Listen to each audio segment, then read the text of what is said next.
Ladies and gentlemen, I'd like to introduce our very special guest tonight, Anthony.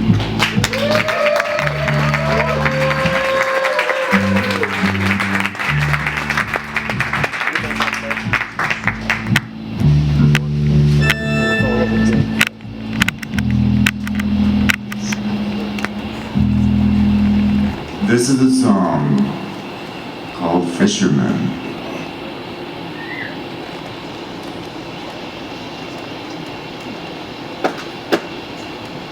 We live here at the edge of the sea and are fishermen at times.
Fishermen toss and turn with the sea. Our times will come on the next tide, rushing through this day, and only some strange life.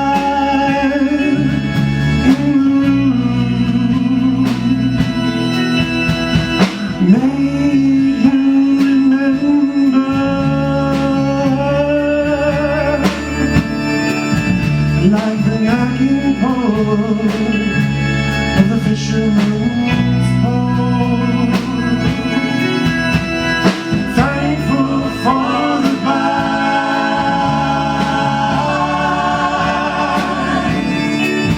only his hunger reminds him.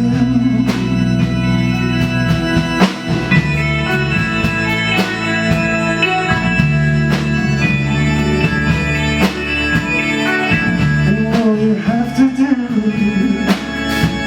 is take your time.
Gravel parking lot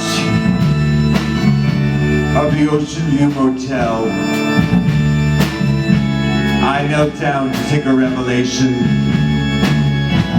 but I didn't take it well. Thousand tiny details will pass by,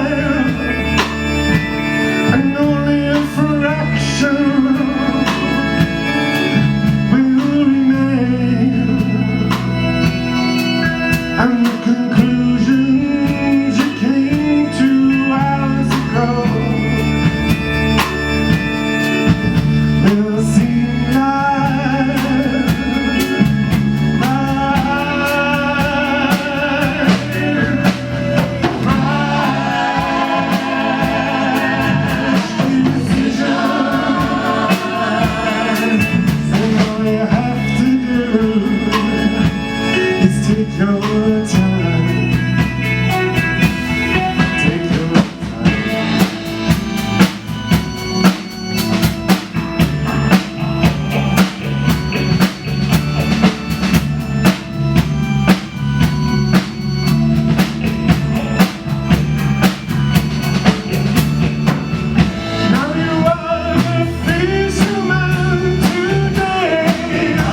So, as some of you know, I did work at the Pyramid Club in the 80s, and through that connection, I started playing in the band Three Teens Kill Four, or maybe it happened the other way around. But one of my deceased bandmates is Brian Butterick, and this is a little section that I kind of made with him in mind.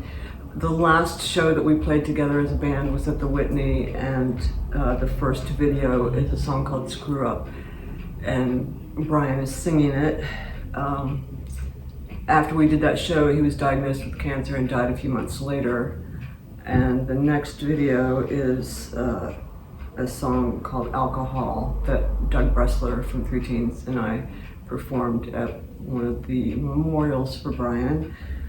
And then a video of a project called Rambo Hattie, because Brian was the Rambo in most of David Wojnarowicz's photos of Rambo in New York. And we did a project at BAM with Ted Reeder for Never Records, and that features John Kelly and Heather Latier. Love you, Brian.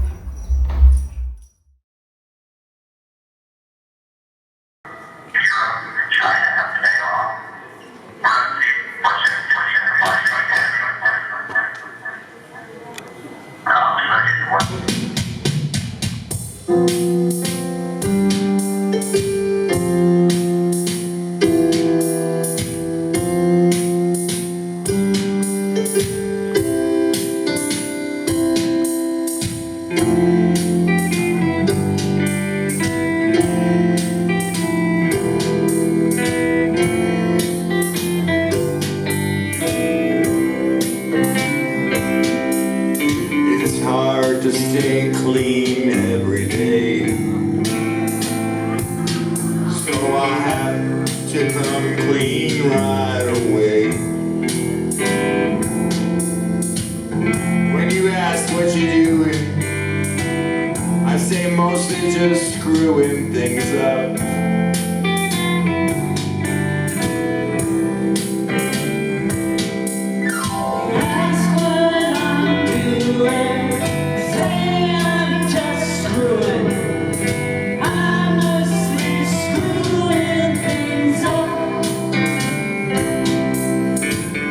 Only a fair weather friends.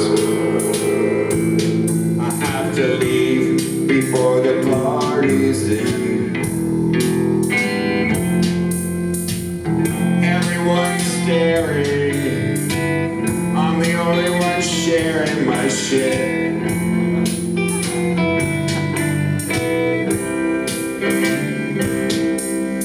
Everyone's staring,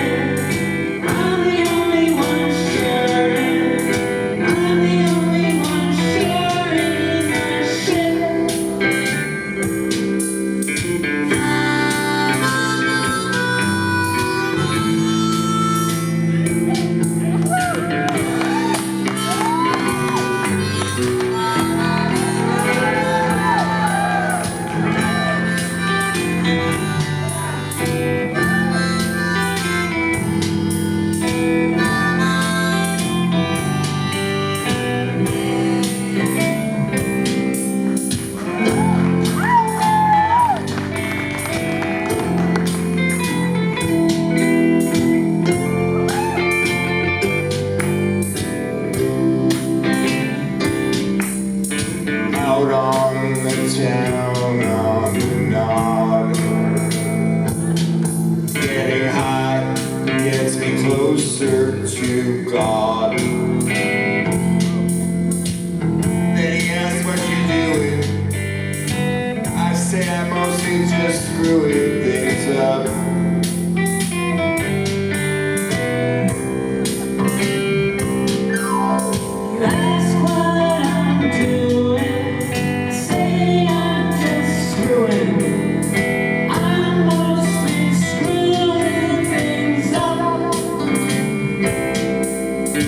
Out on the town on the nod. high, it gets me closer to God.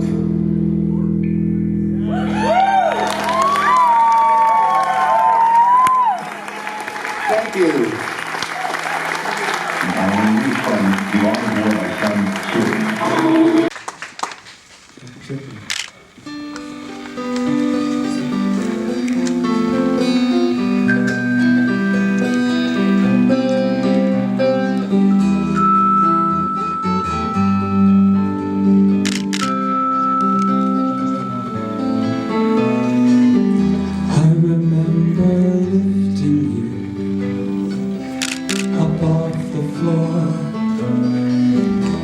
The smell of alcohol rubbed on your arm. When you came to, your eyes shone gray in my face. I held your hand as an entity took your place. I lost you.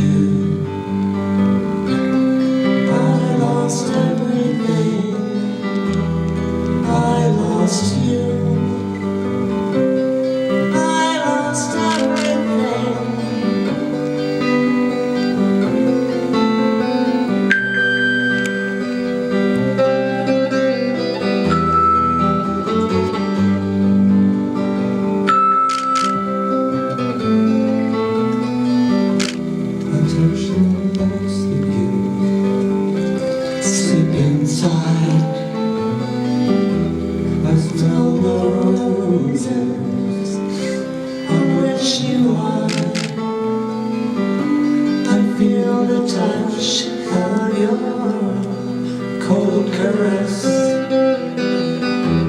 I lift the lid and I invent the rest.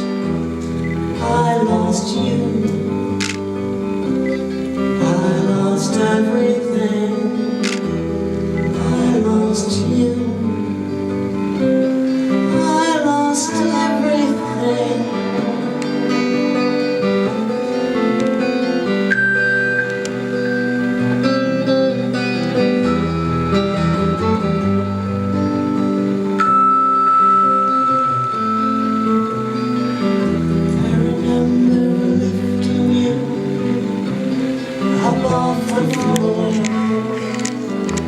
The smell of alcohol rubbed on your arm.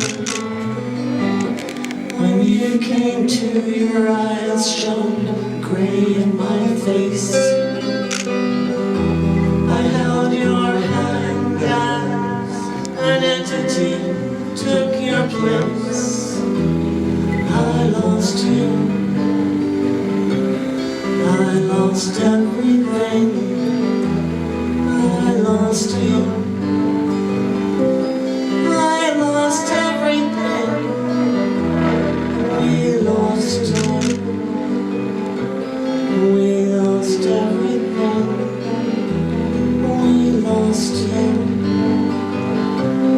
We lost everything.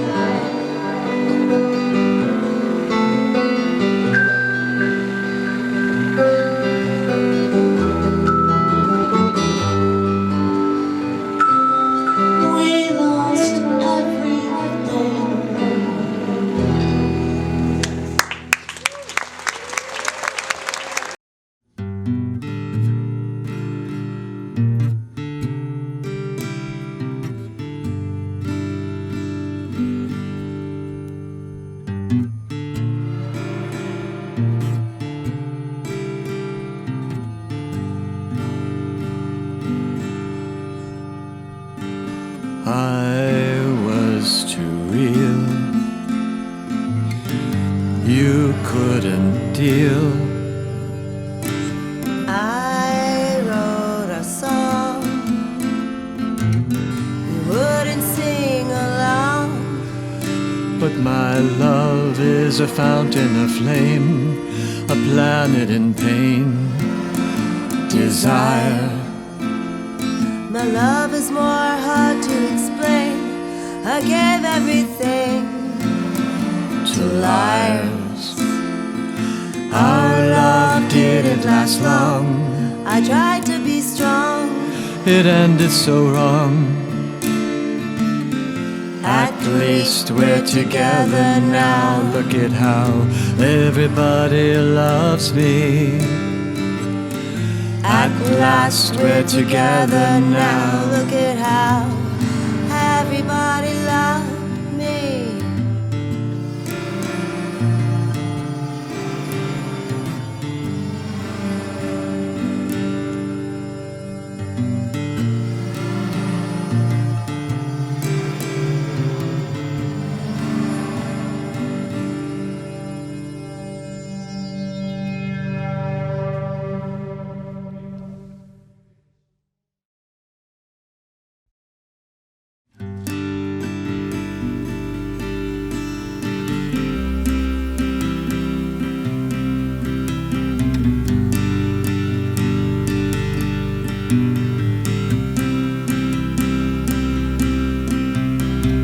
Nobody wants to hear the story. Her mother rescued me that night. The band took some blotter acid. I thought the plan was to hang tight.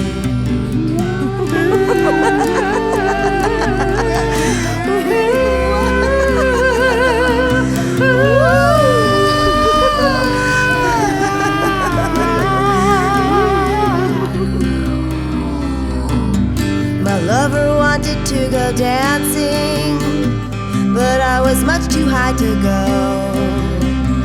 And when I found her with another, oh, I was finding a new low.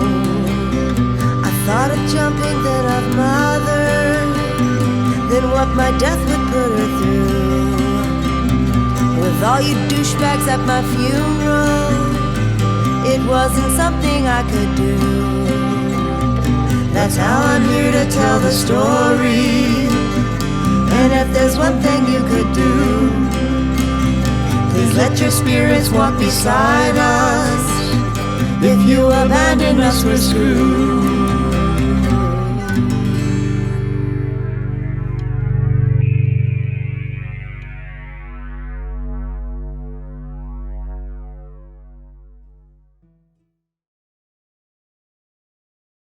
So Doug and I did a project with John Kelly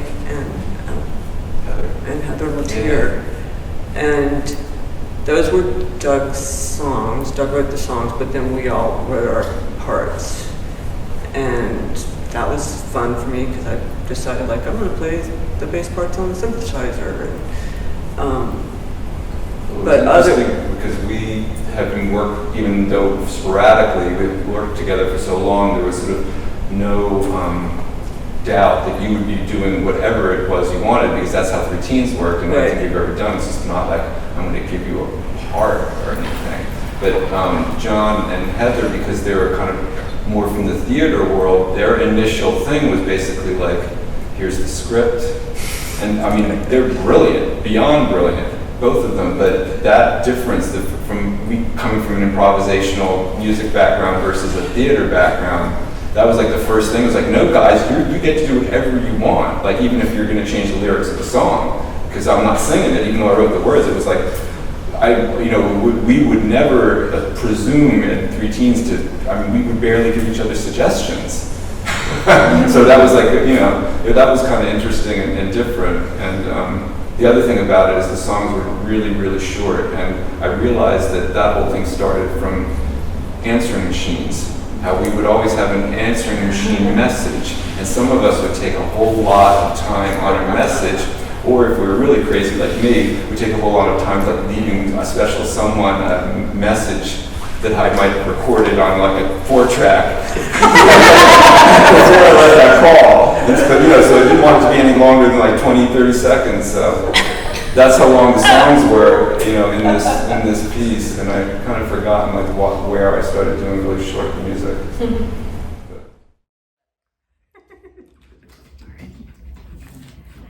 Next up, we're going to see Art Hustle, New York Hustle, featuring Stu Art Gray Spasm and his amazing art.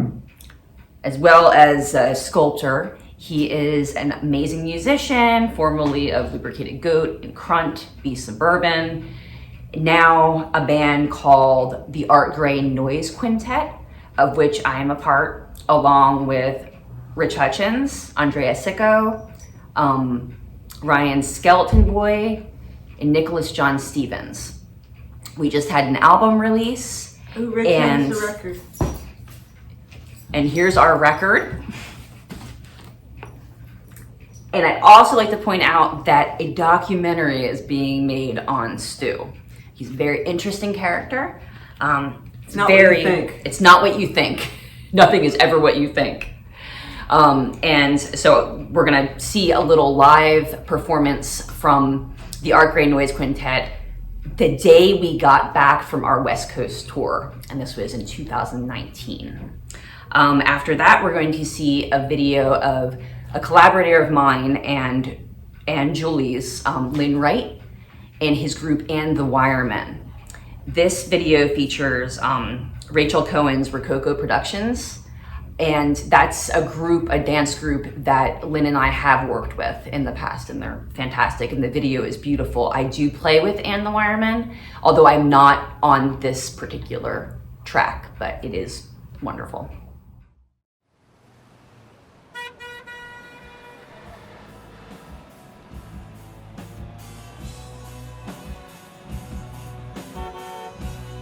I've always done art since I've been in New York as a means to get by. Sometimes it's working better than others, you know.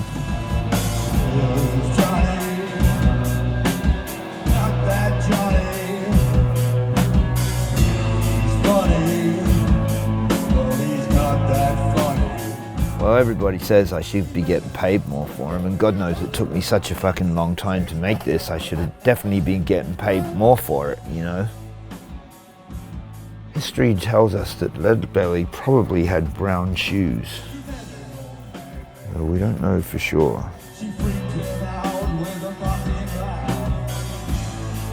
I don't know anything more about art than I did when I was just sitting around drawing pictures when I was 5 years old. I didn't go to any art schools. I wish that I had. Anything that I know, I picked up. I usually have at least a commission or two in the works. To make a decent living, you'd have to be making like a couple a month, you know? So you got to get up in the morning and fucking pull the clay out and start making them. In Australia, I was on the dole and had my band. I was in a band called Lubricated Goat. I did everything. I wrote the songs, I produced the record, I played half the instruments on there, and I even did the cover art. I used the dole as kind of an art grant, you know, and I couldn't get by just on the dole, so I supplemented my income by doing art. I would sell sculptures. For some reason I tended to go towards doing sculptures, which I didn't sell for a lot of money, but they were quirky and they were fun and stuff like that. I used to do a lot of this guy Bud Dwyer, who shot himself on TV. I used to put springs in them, which was kind of novel, but I would make like Hitler with his arm on a spring. There was a lot of stuff with springs. The spring period lasted for a few years, but that's over now. Well, I thought it might be good to paint this ear around about now. Oh, it's good to get some fucking paint on his face. We got signed to a label in America, you know, so we came over and toured, and it was very inspiring, and we felt that we were finally in the right place and in our niche for our music and that. So the second time I toured, I stayed here. I didn't even have the doll here, so it was even more important to do art. I make more money fucking painting the walls at the place I'm playing at. I'd like to be making a living through music, but that's more and more impossible. And so it behooves me to try and make a living out of art. And in New York, of course, the art and music scenes go hand in hand.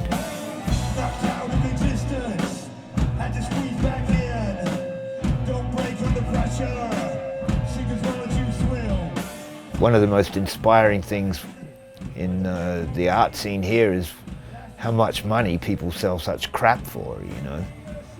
And it's kind of like, Jesus, what a bunch of fucking crap. How much is that?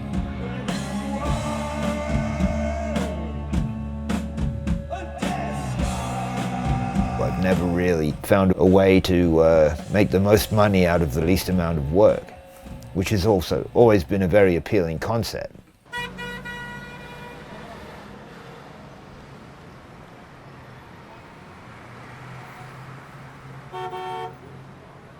Usually when I've made a sculpture, I get whoever's buying it to meet me in a very public place, so that I pull it out and show it to them, and somebody else in the place goes, "Oh, that's great. Can you make me such and such?" That happened surprisingly often. It used to happen a lot at the Mars Bar. Oh my God, I love it so much. It's insane. And because they're often sculptures of musicians or whatever, I get a lot of commissions for musicians. When I became friendly with Stu and I learned he was doing these things, we talked one night at Milano's, I think it was, and we kind of like bonded over Leadbelly. And I was like, if I ever get a sculpture done, it's got to be Leadbelly, you know. And the funny thing is that Stu texted me a couple weeks ago, and he's like, you know, he's like, I just got a whole bunch of stuff done on it yesterday. And I was like, yesterday was his birthday. So like, I think like a majority of his work ended up getting done like on Leadbelly's birthday, which is like so cool. We're outside of the building where apparently Leadbelly used to live. So we're taking a picture of Leadbelly in front of the plaque. Which way's the best? Like this? Is right in front of the plaque. Well, I don't make a lot, but when I tell people the price, I don't want them to be put off by the price. Ka-ching! I'm giving you more than you said. Because, Really? Yeah, you were like, I needed the money and blah, blah, blah. but Oh, you well, said thank four. you very much. Yeah, thank you. I love you. If I knew people that I could say a good price and they wouldn't turn up their nose, I would gladly do it. If I was to say, that's going to cost you $1,000, I would, I guess I just don't meet the right people. I've got to go to more highfalutin establishments or something.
Nobody sleeps anymore when they're dreaming. How high the roses, how low the sea.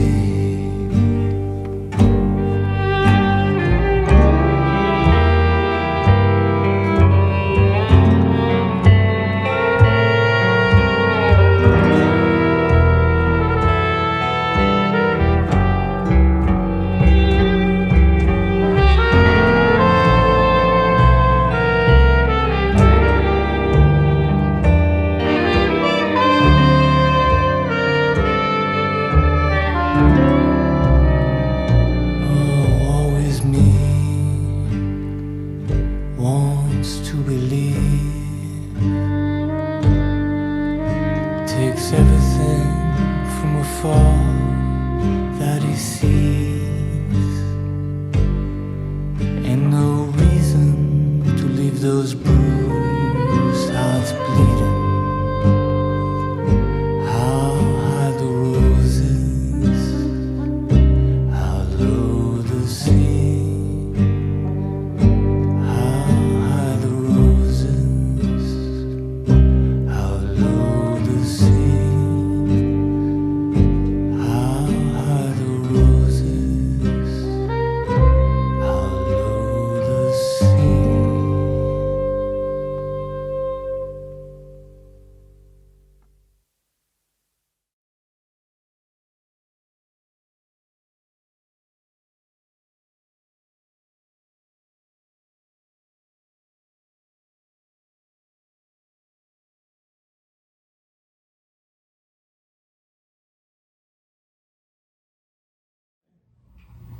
Hi. So we're going to take a look at a little piece of some conversations that we had at Howl with Annie Rossi, who is going to be featured in the next video clips that we're seeing. She's got a video, amazing performance artist and musician, and her video is called Wild West. And after that, we'll be looking at a video by our good friend Lynn Culbertson called Shroud. And I used to play music with Lynn in the 80s, and I used to play music with Lynn in the 90s. And we all play music with Annie now. So what goes around comes around. Decades. Yep. Additional sculpture because you literally sculpted your own instrument. With help, yes. But with who helped you? Was it Thor helped me. Thor? So that's I'm just bringing it all back. So Yes. duos, Yes. and then sculpture, and you make your own instrument. Yeah, I had that like I like to play a lot with the like elasticity of tempo and like leave lots of space and stretch and snap the tempo. And I was thinking about this in a recent recording I made, that thinking of it more as a sculpture versus something that's on a grid, or I know a lot of us probably aren't necessarily working with like metronomes or click tracks, but just like how oppressive that system can feel, not like being on a click track, and how much kind of, I don't know, how much elasticity there is in the medium of music to record it and stretch it and shape it. And so I just really liked that that's also something that people are thinking about. So y'all have like built a recording studio in your basement. What led y'all to that? Well, it was going to be a rehearsal space. So one thing led to another. We realized that you can do stuff now in your bedroom that like would cost you like thousands and thousands of dollars to do 40 years ago. So we're just taking advantage of the fact that we have space. Yeah, more options, and it lets you work on something that you're not quite sure exactly where it's going, but you got something to go down, and you can start recording, and you can go back, you can redo it, whereas the old system, which was based upon the nature of the capital equipment you need to record, like you'd have to wait until everything's set, unless you're Pink Floyd, you can go in and write in the studio. Now, you can sort of use it as a tool of the writing and the creation, and you can always, we've been at a point where like a song's basically finished, and we're like, okay, but now that we know what it's supposed to be, let's go back, redo it the right way. So now you are Pink Floyd. Now we are, because it's not thousands of dollars a day. Oh, we do that a lot. And the quality of equipment that you get for consumer items now is better than what Pink Floyd was recording with Dark Side of the Moon. And they're redoing, Pink Floyd's redoing their records now through this better equipment. So yeah, they redid Dark Side of the Moon to reduce all the bouncing they had to do. On the other hand, limitations on equipment often can be different types of oppression actually can be some of the greatest creative things. Like click tracks can often, by you're totally oppressed in one way, you can force you to be creative in another way.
envelope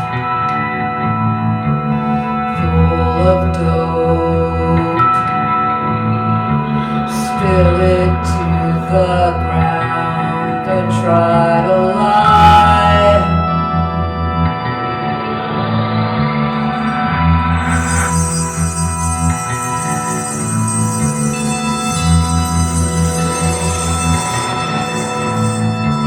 Frosted glass, backstage pass, 20 steps to 53rd and Lex. Retro car, won't get far. Yesterday don't matter, now it's gone.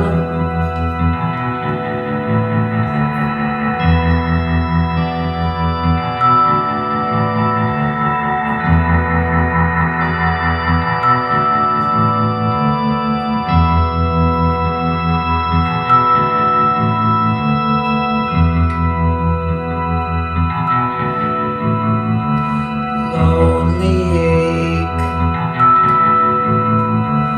rotten break, concrete's kiss is gentler than your arms. Friend is scared, fear is shared. Winter's never over till it's spring. Rounded form can't keep warm. Trouble only happens if it's mine. Trouble only happens if it's mine. Trouble only happens when it's mine. I can cook up a justification to do whatever I want. I can cook up a justification to do whatever I want. I can cook up a justification to do whatever I want.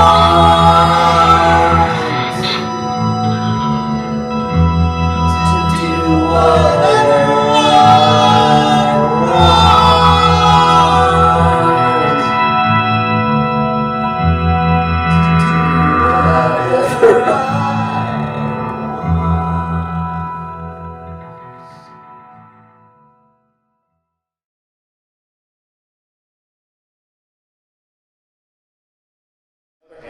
Limitations on equipment often can be, different types of oppression actually can be some of the greatest creative.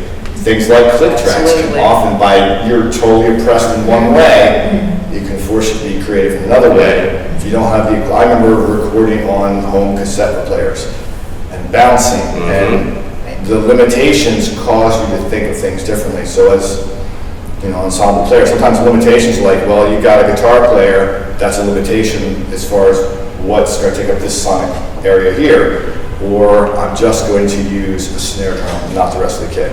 Right. So this kind of collaboration and changes. And look at Female Genius. You've set a certain set of things where you've reduced, you don't have a drummer with a drum kit, you don't have live guitar and bass as your core, and those limitations that your focus is now, like, say, vocals. What Rich brought up is super important, that whole idea of having boundaries, or having, like, almost putting impediments in your way, and limiting yourself, because sometimes that leads to greater creativity. And you know, as a teacher, I see that all the time when I just tell kids, you are only allowed to use 2 colors, and today we're using India ink, and there's no white. You just have to make the India ink lighter or use the paper.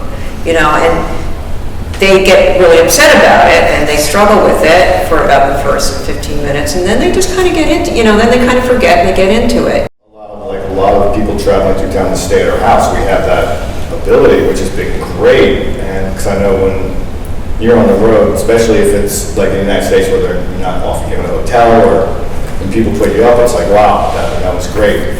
And we're able to do that in New York because it's not as easy for a lot of people.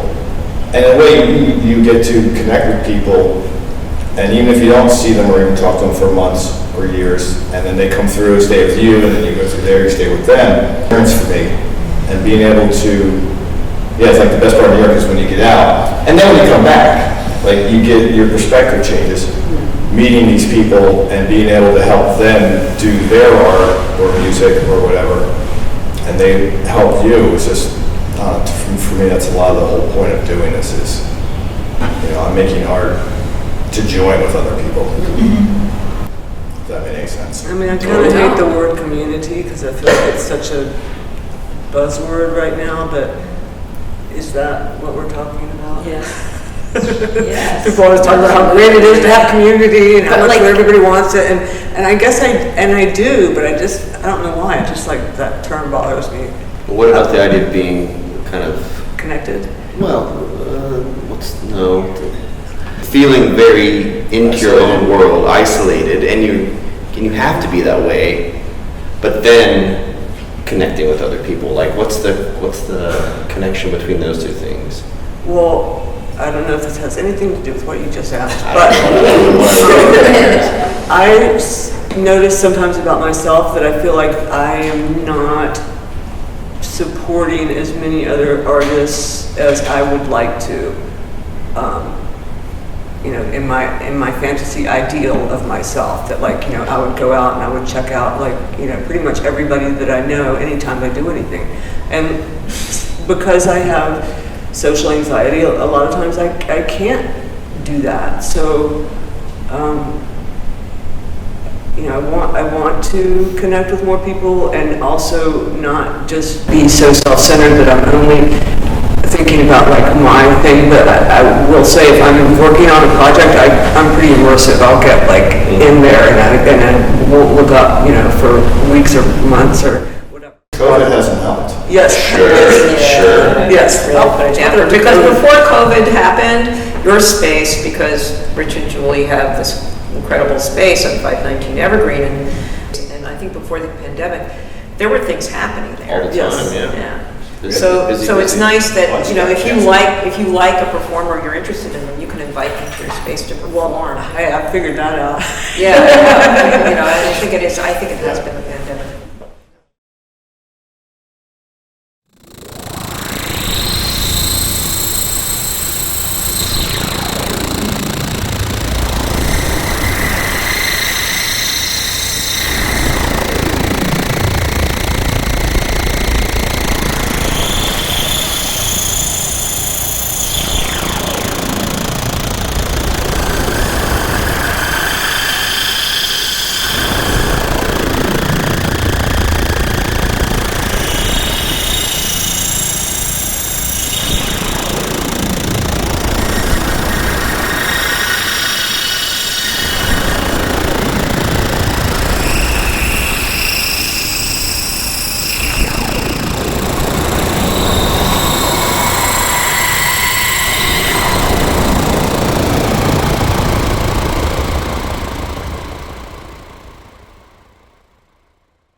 There's something about you that makes me want to go up on top of a tall building and just start picking people off.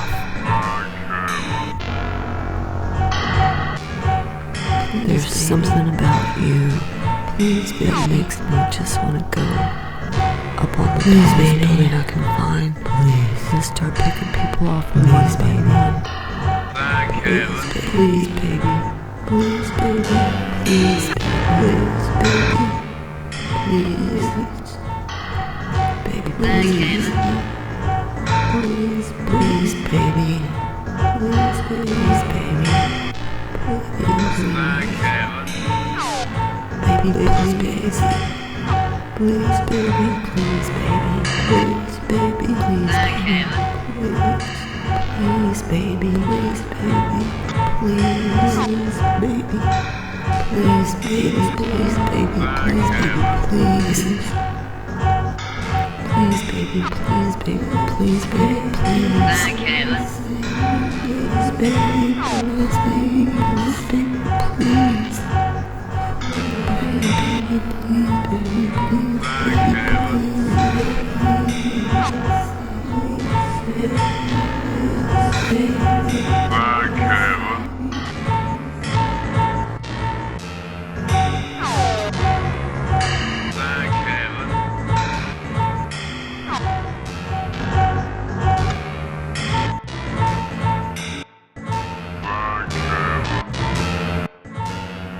Thank you.